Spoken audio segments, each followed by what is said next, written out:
Thank you, Mr. Chairman. We've been told that the oil coming through this pipeline would enable us to reduce our dependence on oil imported from unfriendly Middle Eastern nations. In TransCanada's testimony to this committee, I posed what I thought was an inconsistency in their statements. They said to us, TransCanada, do Americans want secure, stable oil from a friendly neighbor in Canada, or do they want to continue importing high-priced conflict oil from unfriendly regions such as the Middle East or Venezuela? Mr. Terry just said that we now receive about a quarter of our oil from Canada, approximately 2.4 million barrels of oil per day that we import. And he said that's a good thing. They're our neighbors. And that by the time this pipeline was finished and all the oil that was in that pipeline was flowing through it over the next couple of decades, that we could get upwards of 4 million barrels of oil per day from this pipeline. And by the way, if that was true, then that would be a big part of this debate.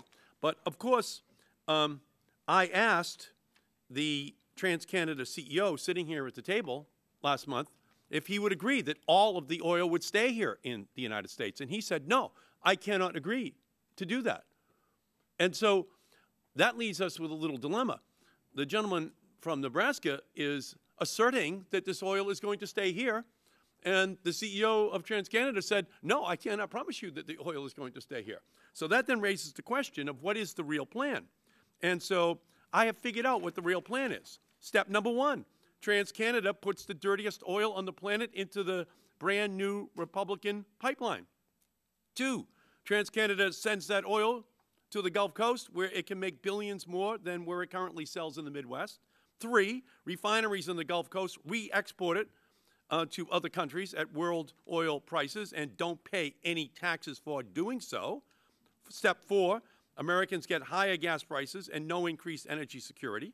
Five, TransCanada, Hugo Chavez, and the sheikhs in Saudi Arabia laugh all the way to the bank.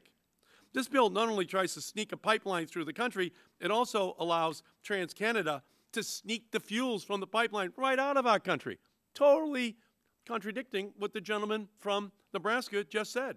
During our subcommittee hearings, Republicans constantly argued that the oil market follows the supply of law and demand, of supply and demand. I agree with that.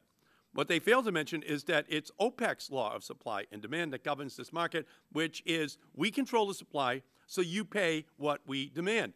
If this oil stayed here in the United States, that would be great. But the truth is, all we're going to be in the United States, and this is TransCanada's vision that we're going to pass out of this committee tomorrow, is as the mere middleman between Alberta and Asia. I hope we can all agree, if the pipeline is built, the oil and refined fuels should stay here. We should write it into the bill. That will be my amendment tomorrow, and I hope that I can have the support from the Republican side so we can go from 2.4 million barrels a day coming from Canada up to 4 million a day as the reward we get for having the pipeline go through our country.